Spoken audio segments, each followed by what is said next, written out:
I'm here at the beautiful Capitec headquarters for another episode of Bank on It with Andy Baker and Ravi Govender.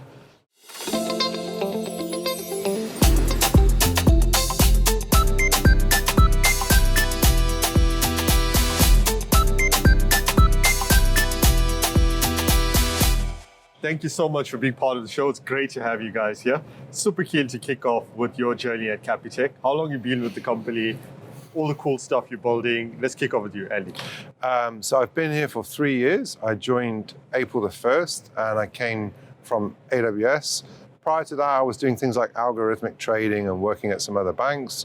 And I started as CTO and I've kind of been CTO the whole way. On the 1st of July, I celebrated 5 years here at Capitec.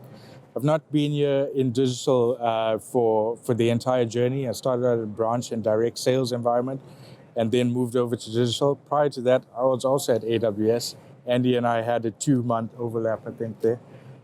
And prior to that, I was in software development at various fintech organizations. Let's get stuck into it. You have 24, almost 25 million clients. Take me through how you develop solutions that are bespoke to millions of people, while at the same time trying to streamline everything. Like, what goes inside this machine? Look, it depends on the product. So there's different types of things that we do. So some of the things are utility. So that would mean that the focus for those kinds of products, like making a payment. Yep. Everyone does that. We do need to know your beneficiaries. We need to know a little bit of information about you. But those products are much more focused on simplicity. Real effort to make sure that we can take anyone off the street and within 10 minutes, they've onboarded onto the app and they can make a payment. So that's one pathway. Other things that we do are a little bit more complicated and require more data. And I would say that tends to be around personalization and also fraud prevention. Yeah. So we need to know what are the kinds of things you would do, and to know the things that you wouldn't do and the things that would sort of be erroneous for your profile. I want to pick up on that because the app, I mean, I've seen the numbers, they're incredible. Right? You have one of the most common features that people are using on this app. Outside of payments, which is the bread and butter of any banking app, it is actually value-added services. Our clients love using the app to send cash. They love buying vouchers and airtime. In fact, in terms of airtime, we are one of the largest sellers of airtime in the country. Wow. And that all happens every day through the Capitec app, through clients logging in 20 million times a day. That's incredible. What are some of the features in terms of the pipeline that you have coming up within this app that are pretty cool and pretty exciting, stuff that you can share? So we can talk about the problems we want to solve, because we've sort of announced them publicly. One of the things that we're really focused on is the informal market. So at the moment, most banks have a banking offering for you as a person and a banking offering for you as a business.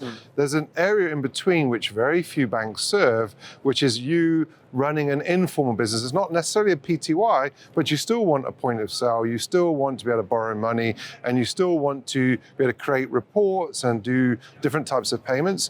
So that is a big focus area for us as a company. The other things we're doing is things like cross-border remittance. So that was also in the public domain, that we want to enable cheaper international payments. We want to allow our clients to, obviously most banks use SWIFT for payments, but in Africa, there are many other payment rails that are a lot more efficient and they have better distribution for people that don't necessarily have bank accounts.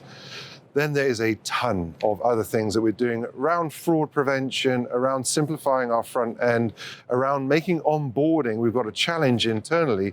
We want to be able to onboard a client in 30 seconds. One of the features that I really enjoy in the app now is the ability to call. Take me through how you've configured and designed the architecture and infrastructure to marry the support staff in-app with the most commonly asked questions. When we came up with this idea of actually doing it inside of the app, we said we want to make it free and we want to make it high quality. We want to make it sort of like you're doing a WhatsApp call. And so we did that. And what we also did was we actually said, well, we can go one better. We can actually tell our clients when we're busy so they don't have to wait for their call to get answered. And we incorporated all of that into our in-app calling story. So what it's resulted in is better morale for our agents because they have less frustrated clients that are coming through. it takes 1/3 less time to service a client's need on the app, because by the time the phone call is answered, we already know that it's Koshiek calling us, and the agent can actually greet you, "Hello, Koshiek, how may I help you today?" Because of digital authentication technology that's enabled via the Capitec app.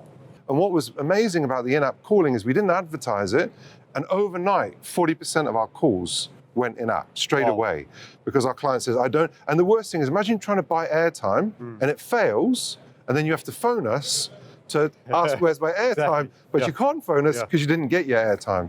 Do you see the next wave of development growing the app user base, or in terms of what your strategy is, or it's actually broadening the services and products and depth within the app? I think that app growth is organic, and it is based on us building value for our clients, right? Our strategy for growing the app base is actually to grow the client value. If clients find utility in it, like they are now with in-app calling, and with every feature that we actually add onto it, then that base will grow. But I would not want to unnaturally grow the app base if we cannot actually give every client a way to interact in a way that's natural for them.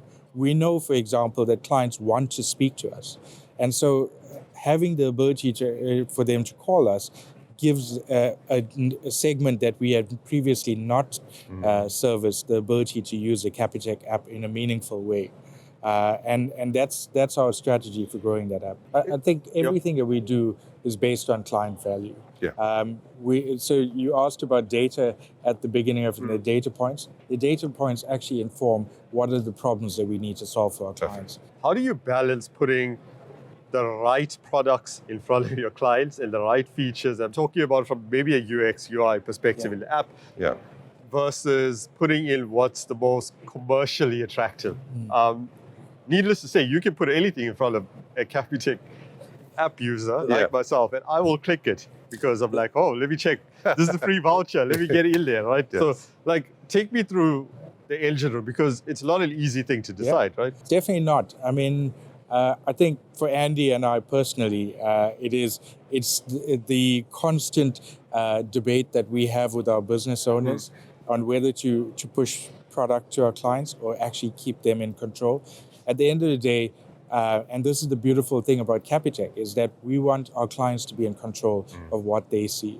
So as far as possible, we will make it such that a client can actually opt in or opt out and actually see what they find relevance in, and not necessarily what we think we want to show them. And so therefore, it's all, again, driven by data points. And I think irrespective of what we show to our clients, ultimately, it will be the client that will make the decisions.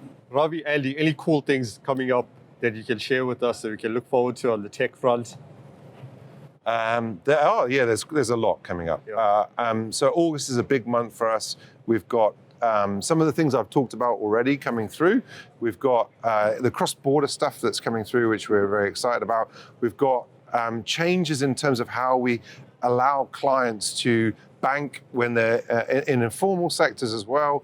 So there's some other things that we're not going to talk about as deeply. Business bank, there's a lot of energy going into our business bank now as well. We're rewriting the way that you do bulk payments, which our clients are really excited about. And we've spent a lot of time in business bank simplifying it. So it was already a very polished product from a simplification perspective. But what we found is as it scaled, and it has scaled a lot over the last year, especially after they dropped the fees, the volume of clients coming through now, we're getting new insights. How do we move more easily? So I'd say business bank is a big focus for us, and probably insurance and Capitec Connect also have a pipeline of releases in the next 2 to 3 months. The one that I'm truly excited about, because I think it's about time, is we're redesigning how the Capitec app looks. And it's already an incredibly simple app, and ratings are testament to it, right? People love it. So listen, Ravi, Ali, thank you so much for an excellent conversation. I know we're going to do many more of these. Appreciate you sharing your insights. Really looking forward to all the cool stuff you have in the pipeline. Fantastic. So thank you. Thank you. Thanks.